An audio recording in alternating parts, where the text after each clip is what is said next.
Ladies and gentlemen, a very warm good morning to all of you.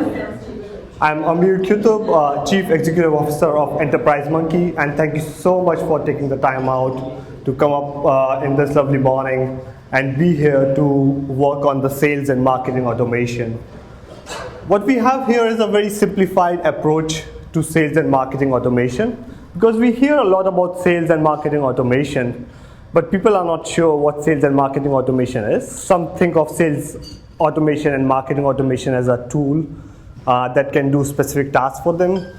Some of the organizations feel that sales and marketing automation are only for very large organizations. So what we are trying to do here is we are trying to take a different approach to sales and marketing automation and keep it very simple, so that we can actually understand what are the building blocks of the sales and marketing automation and how it can be implemented to a business of any size out there. So if you are in business and your business makes sales, and I'm sure if you are in a business, it is there to make sales. Either you are selling services or products. So if you are in a business that makes sales, definitely sales automation is for you. And if you are in a business that makes sales, you definitely need some kind of marketing. Even if it's not an obvious aggressive marketing, you are in a different kind of marketing. You might not be have a website, you might not have posters to talk about you just might have a small office, but then you might be getting customers from referrals. So those referrals are again reflected through marketing, which means if you are in a business, essentially you have sales and you have marketing. And sales and marketing automation is trying to deal with this subject and trying to look at all the processes of your sales and marketing automation and see how we can reduce some of the tasks that exist there that you need to do manually. And you do not have to then do all those tasks manually, but you can automate some of those tasks. Now, what does it mean? But before we move on to the sales and marketing automation, there's one approach that a lot of people follow around sales and marketing, which is they see marketing and sales as two different processes. So the concept is that marketing is a completely different process. Through marketing, you push out to people, you create leads, and then you push those leads to sales. So even if you have a business where you are the sole owner, or you only have 2 people, or you have 5 people in your business, they still see sales and marketing as 2 different departments. It doesn't matter, maybe only one person is doing the same job, but sales and marketing is viewed in the silo. But the problem with the automation is that if I look at automation, the first important thing about automation is that we need to be able to connect between different things.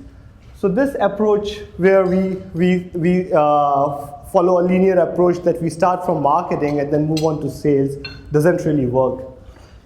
And we have to think about a different approach. And that's when we actually look at a smarter approach towards sales and marketing, which is trying to understand where does my sales cycle start, and where does my customer journey start, and what happens during his customer journey. The important thing about any business is that the first thing that you need to do is you actually need to reach out to the people that are your target market and attract them to your business. It can be through your website or through your branding, but that's the first part. And we are going to talk through all of them in details. And what I'll work with you is how we can take these elements and then apply sales and marketing automation to these elements. The second step is that you need to actually engage them before even having your contact details. So for example, you have a website, and there are so many people that visit your website every day. If there are a lot of people who come to your website, they look at your website for 0.05 seconds, or probably 1 second or 2 seconds, and then leave. Why? Because they are not attracted towards your website, and they are not engaged by your content, and then they will not come back again, ever. Then it moves to the next point, which is capturing the details, which is quite important. So for example, if we have an office, if someone walks in our office and we do not have anyone to help them or assist them, but they look at all the work that we have done. They are really impressed. They look at all the services. They are really interested, and they are looking forward to buy something, or even if not to buy something, but at least get some more details. But they do not have any option to get some more details. So what they do is they just leave your office like that, because they don't even see a place to leave their visiting cards.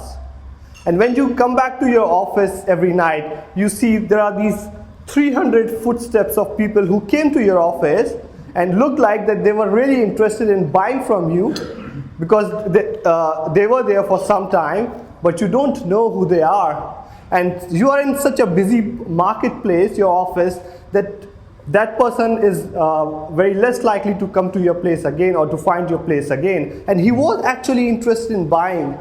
He was interested in knowing more about your services, but you didn't have a place to actually even get his details or ask him to leave his business card. How frustrating that would be. And no one does that with their offices. No one does that with their shops. They always make sure that their shops are manned. And there is a place where at least a person can ring a bell, leave their card details, fill up a form or something like that. But when we talk about websites, we have our websites, and we look at the Google Analytics and we see, oh, we have got 300 visitors this day. We had 250 visitors this day. Oh, those visitors came from X place and Y place and Z place. But who are those visitors? No one knows. We are not able to capture the details of our visitors that are coming on our website, which is similar to people coming to your office or your shop. They actually were on your website for maybe 2 minutes. They were on your website for 3 minutes. They scrolled 3 pages, but you didn't capture their details. So you wouldn't be able to follow them back. That's why capture is important. Once you capture their details, it's really important to. So once you get someone's contact details, most of the times business doesn't happen that as soon as they give your contact details, they give you the money to buy something, especially with a lot of services and products. So you have to actually nurture your leads. You have to take them through a step-by-step process where you educate them about your services, educate them about their problems and how you can solve their problems, and help them build the trust. That's why nurture is important. Now, if you look at these processes, what I'm trying to tell you is that it's really difficult to differentiate between what is the sales part and what is the marketing part, or probably just take it out. I might say, of course, reach and attract and engage is a marketing part. Capture is somewhat of a sales part. Nurture is a mixture of sales and marketing. After that, conversion is core sales. Then keeping those customers for lifetime, that's again a mixture of sales and marketing, and I'll take you through it. And then making sure that they grow, which means that you do not want customers to buy something from you only one time and then go away. What you want them to happen is to make sure that they are not only one-time customers, they are repeat customers. And they're not only repeat customers, they become loyal fans of your brand, and they become your brand ambassadors.